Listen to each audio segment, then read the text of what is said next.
Hello, everybody. Welcome to the second episode of the Fifth Line Show, talking about your Florida Panthers. So, we have a lot to talk about today. We've had a preseason doubleheader, training camp, some cuts to talk about. Alex, how are you doing today? I'm doing great. Thanks for introducing me, Colby. I was waiting for that, Yeah. but I'm doing great. Yeah, we had quite the day on Monday. The Panthers won by a combined score of 10-2, 5-0 in the first game, 5-2 in the second game. What are your thoughts on that doubleheader? Yeah, it's kind of how preseason goes. Not necessarily looking too much into it, but the Nashville Predators aren't as good of a team top to bottom as the Florida Panthers, but also Nashville didn't bring maybe 4 to 5 of their best players. Yossi didn't play, minus the goalies because they did start Saros and they played Askarov in the same game, but no Roman Yossi, no Philip Forsberg, no Ryan O'Reilly, and a couple other guys to name. But Panthers should have won that game, and they did pretty easily. Um, First game was a lot different than the second game because there were so many power plays going to the Panthers. I think we all kind of lost count on how many power plays they got. And there was 5-on-3s, 4-on-4s. It was a lot of whistles in that first game. The second game was a little bit more tame, but once again, the Panthers pretty much controlled the entirety of that game. So it was kind of what I expected. Preseason hockey, guys getting back up to speed. The really good players doing really good things, as we saw with the Sam Bennett, Matthew Tkachuk, Nick Cousins line in the second game. And in the first game, well, it was Etu Luostarinen and Maki Samaskiewicz that really took the show in my eyes. Yeah, I mean, one of the more promising things of that first game, Spencer Knight played his first game since coming back from the NHL and NHLPA Player Assistance Program. Came in there, looked a lot like himself, stopped all 13 shots he faced, and when he had to make a few tough saves, he made them. But, I mean, overall, he looks good. He had himself a pretty good camp, and it seems like he's in good spirits as well. Yeah, it's great to see Niter back. We talked to him at development camp, and then again we talked to him yesterday. Just really happy to be back. Really happy to be back playing hockey, and he looked great. I mean, only played half a game, but all four goalies split about even time. Spencer Knight had 29:07 or something along those lines, and then Ludwig Weber jumped in and finished the rest of that game. But yeah, stopped every puck he saw. Got quite an ovation from the fans, and he was very appreciative of that. Sergei Bobrovsky started the second game, and once again, he looked pretty good too. Gave up one kind of like loose goal when the player went through the entire team, caught Bob standing up, but Bob made a couple really big saves, in my opinion. Kind of ooh moments from the crowd, but yeah, all the goalies looked fine. The defense looked pretty good too. They weren't letting too much traffic getting to them within the zone. But yeah, like we said, it's the first of two preseason games. We went through a couple cuts today, which we're going to get to in a minute. But now we're down to 54-man roster. And Wednesday, we're going to see a little bit less NHL players. So tonight there is a game, and we're going to see less NHL players playing in that game as we're now getting into competition battles for, say, those bubble spots. Yeah, and I mean, just to talk a little bit more about the doubleheader, and I mean the first game in particular, because that's where a lot of the standouts were. The second game, you kind of saw the effects of Paul Maurice's training camp, and there were a lot of defensive breakdowns, and that meant Bobrovsky had to face a large volume of quality chances, and Bobrovsky did incredible against that. But those were some sloppy areas that they needed to fix in the second game. But the first game, it's pretty overall solid, especially by the defense as well. I mean, led by Oliver Ekman-Larsson, who had 3 assists in that one. He ran the top power play unit. He had 2 of his assists on the power play while setting things up. He looked really good. And then on the penalty kill, there was John Ludwig as well, who blocked 3 shots, threw a couple hits. He's coming off of a hip injury. He hasn't played a lot of hockey in the last 2 years, but he was all over the place, killing penalties, playing really good defensively 5-on-5. I mean, that's a guy that maybe could throw his name into the defense battle there, but he also is one of the guys on the outside looking in. So that should be an interesting battle to look at. Yeah, Cole mentioned Ludwig coming back from injury. We mentioned Spencer Knight coming back for the first time in 7 months. You just touched on OEL. This was his first game in 7 months. The last game he played was, I think it was February either 14th or 18th against the New York Rangers, and that's when he suffered that ankle sprain that kept him out of the rest of the regular season. Then the Vancouver Canucks did not make the playoffs, so he's kind of just been nursing that injury and then getting back into training. But this is his first game action, and he looked really good. And keep in mind, if you don't know Oliver Ekman-Larsson, 902 NHL games played, former captain of the Coyotes, was in Vancouver the last couple seasons, comes to Florida this year on a 1-year deal, and he's going to be very important considering that two of the more veteran defensemen and two of the top three defensemen on the team, Brandon Montour and Aaron Ekblad, are going to miss extended time to start the season. So that's definitely a big guy to look at when we're trying to fill holes. And he played with Gustav Forsling in that game, a fellow countryman, and they look pretty good together. Not saying that's going to be a line combination, but you're looking at two of your top four defensemen to start the season there in that one game. And I thought they looked really good. Yeah, and then earlier on last week during training camp, Paul Maurice did hint that Oliver Ekman-Larsson's likely going to get the job quarterbacking the top power play unit. I mean, that is what they brought him in to do. And he's a guy that ranks, I'm pretty sure, second in the NHL as far as active defensemen and power play points. He's in the top 5, I know for sure. But he's a guy that's has a lot of experience running the power play. He's a guy that puts a lot of pucks towards the net. And he's a guy that knows how to cycle the puck pretty well. And as you saw during the Panthers' power plays during that game, they did a pretty good job of keeping the movement going, even with some guys that wouldn't normally get power play time getting power play time. Yeah, Mike Riley is one of those guys that you wouldn't necessarily think is going to get. Well, first of all, Mike Riley is one of the bubble guys. He's one of the guys that's going to be fighting for one of those last defensive spots. Played in the AHL a lot of last season in the Bruin system with Providence. But yeah, he played the most power play minutes on the back end yesterday, and he looked pretty good at that. I mean, once again, Nashville didn't have their full NHL lineup out there, but we saw a couple different looks. Another guy that I know Colby's going to want to mention is William Lockwood up and forward. Smallest guy in terms of weight we were looking at in that first game for the Panthers, about 172 pounds. But man, he was really getting feisty in front of the net, and he scored, I think it was the first or second goal for the Panthers in that first game. Yeah, he had the deflection there on the first goal. I believe it was Mike Riley's shot he deflected to. And then he almost had another one a little bit later. Like, he had a very good game. He assisted on one of Sam Eskevich's goals too.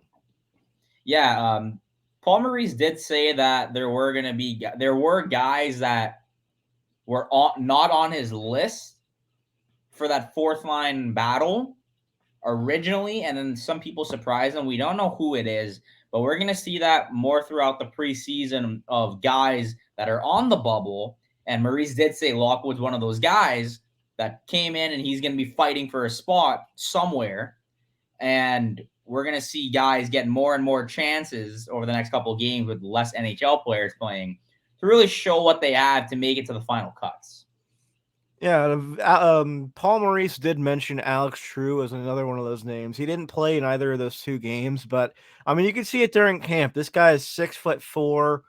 He moves pretty quick out there. He was winning a lot of boards battles, and we'll see what he does throughout the preseason. But he's another guy that Paul Maurice did mention him by name post game after Monday's games. And he's a guy that the Panthers do know well because he was playing for the Charlotte Checkers the year that the Panthers had to share with the Kraken.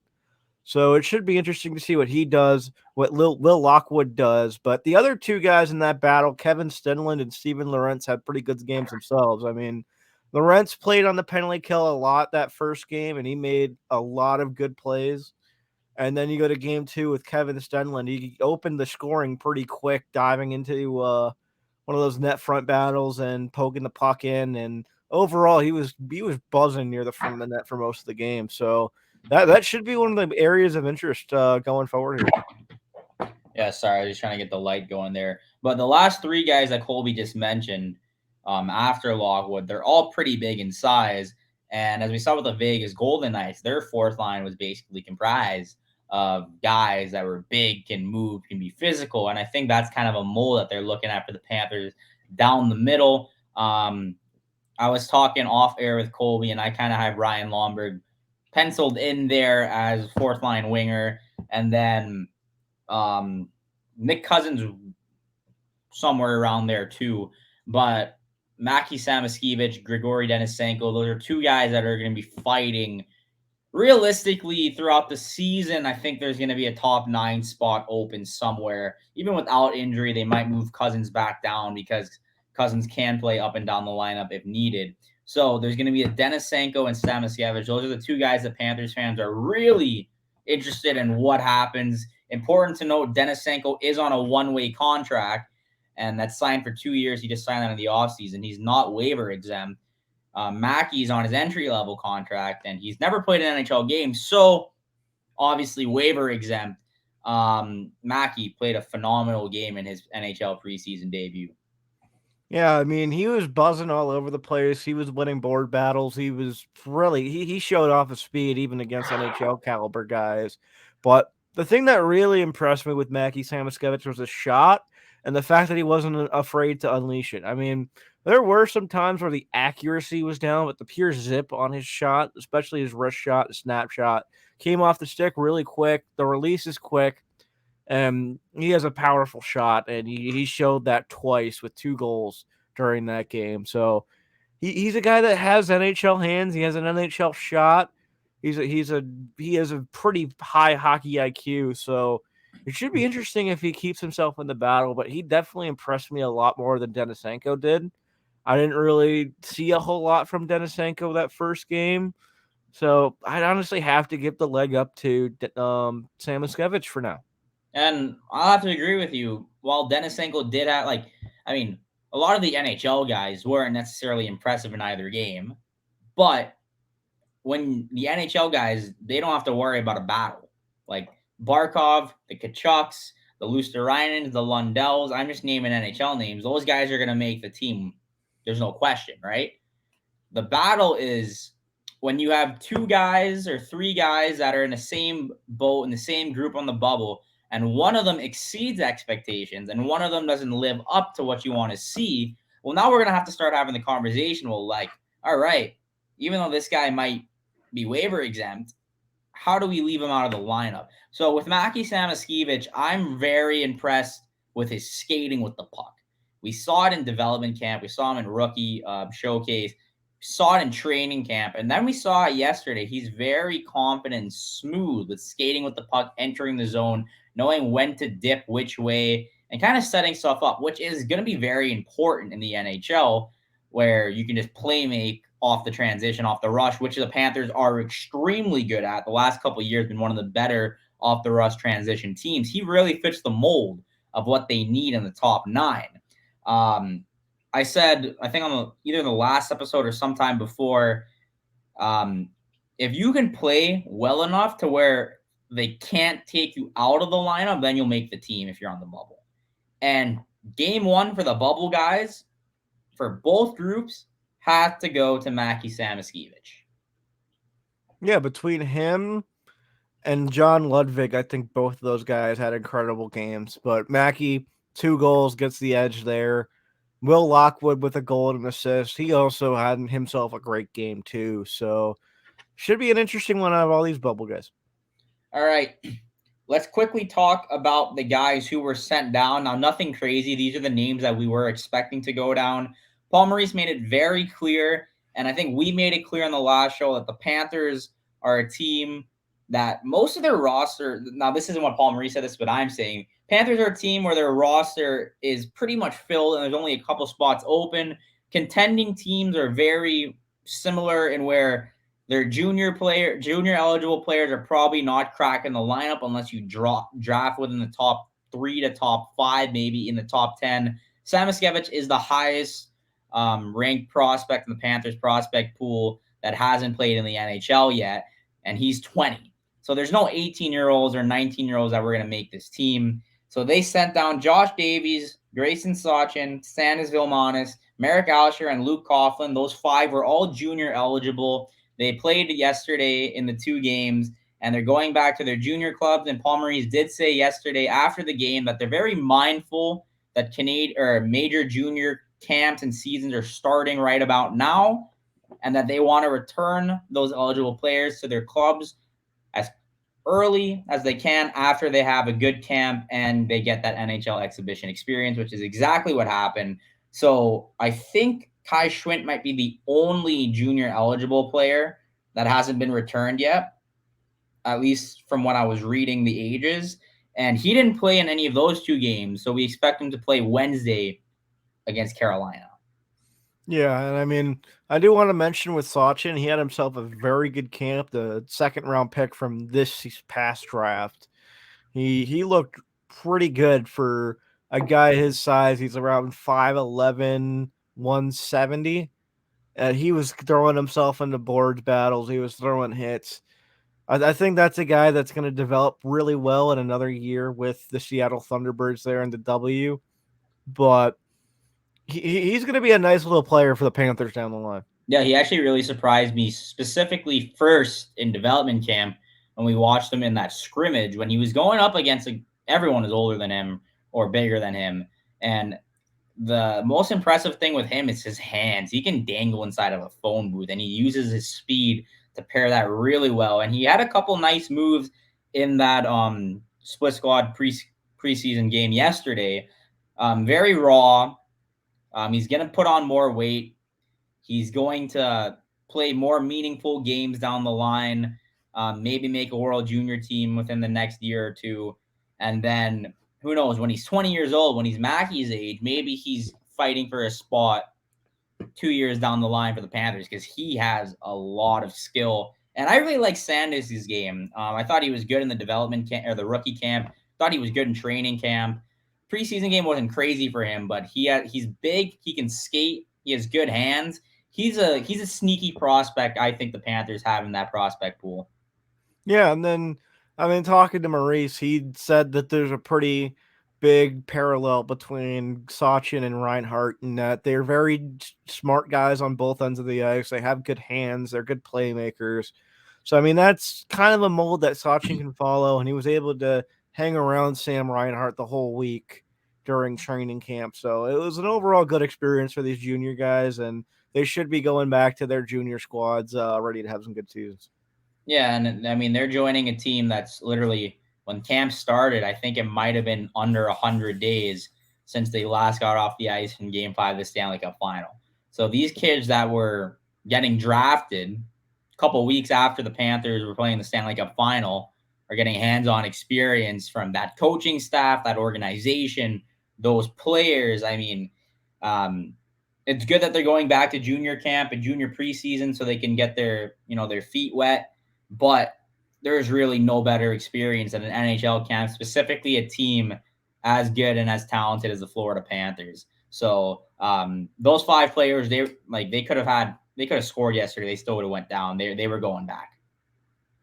Yeah, of course. And as a lot of players say, there's not a camp harder than Paul Maurice's, and these kids were bag skated. They went through a game after. They know how to recover now and get through those tough stretches of games. So that should be helpful for them and the team overall. And I mean, you saw a lot of these new guys that the Panthers brought in during the preseason game, and they were some of the most conditioned guys. I mean, we were talking about Ekman Larson already.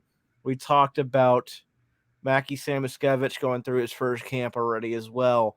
But there's guys like Mike Riley who looked very good defensively after being ran that hard. There was Nico Mikkola who had a goal, played some pretty good defense as well. He moves really he moves really well for a big guy at 6'5", but and he still moved that well after being ran that hard. And then you had Dmitry Kulikov getting 2 goals in his return in a Florida Panthers uniform as well. So a lot of those new guys got used to the camp pretty quickly, bought in pretty quickly, had themselves a good game despite being ran to the ground there during camp. Yeah, so I'm not going to touch on the guys you just mentioned. Obviously, Mikula was very impressed with him. Big guy, can skate, can hit. You said yesterday they're going to love this guy in South Florida. Kulikov's back. They both played good games yesterday. Ekman Larson, I think he's going to be a hidden gem someone that the people around the league aren't necessarily talking about. So I think he's going to be good for the Panthers this coming season. Got a preseason game later today. We're going to see probably all the guys that didn't play last game or on Monday. So the Scoogs, Brindamore, Schwint, True, we're going to see these guys suit up in the game. Ekman Larson should be getting more reps than most of the NHL players are going to be getting, just because they're trying to get him back up to speed because he hasn't played in 7 months. But it's going to be very interesting ahead as we get into more of the serious cuts, guys that maybe have a chance of making the team. So this is when the real competition starts, and it starts today in Carolina. Rasmus Asplund should be another guy that should be interesting. That's a guy that Paul Maurice said really had a good camp, but he started his career pretty well with Buffalo in his first season, scored a few goals, hasn't really shown much since, but he's a former second round pick. Should be interesting to see what Asplund does. He's another guy that likes getting in the corners as well, sneaky good playmaker. He has a decent shot on him. So that's another guy that could get some serious looks when he plays his debut tonight. But we'll have to see. I mean, there's a lot of good bubble guys, and that's good news for the Panthers. If at least like half these guys make it through waivers after the cuts, they're going to have a plethora of guys that they can trust if they need to make an emergency call up throughout the season. So Charlotte's going that's to one be thing that very. they would be in a much better spot than they were last year during the regular season because they had to play Colin White significant top 6 minutes when he really did not gel well much at all with any of the lines he played on. They had to rely on Giovanni Smith a lot. Chris Tierney played a lot. He was all right. Zach Dalpe played all right when he caught up, but now they have more options and possibly more guys with offensive upside as well. So that would be good news if at least half these guys make it through waivers that don't make the team initially. Yeah, I think the depth. I was talking to someone earlier today. I think the depth is what's really going to surprise people. The Panthers.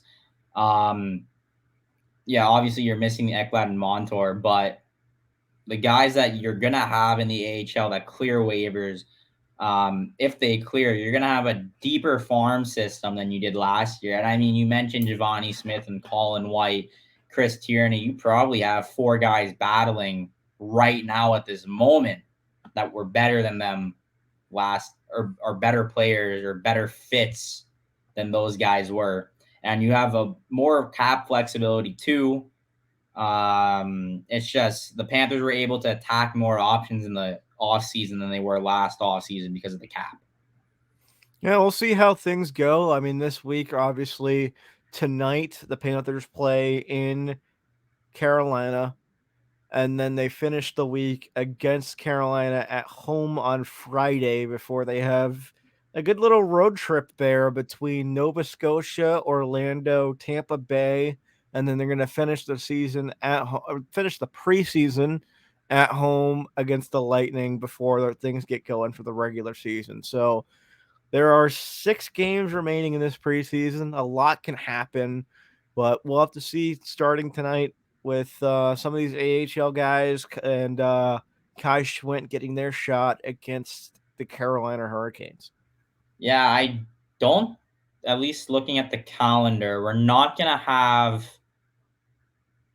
Are we going to have a show then? We're not going to have a show before Craft Hockeyville. So that's the Nova Scotia game. They're playing against the Ottawa Senators. That game, I would expect to see a little bit more of the NHL guys going.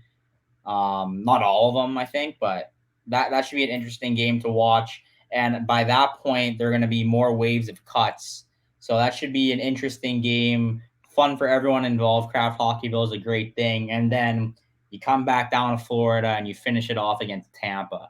So preseason, it goes by quick, goes by very quick because we already have, by the time you watch this, you might already have 3 games down.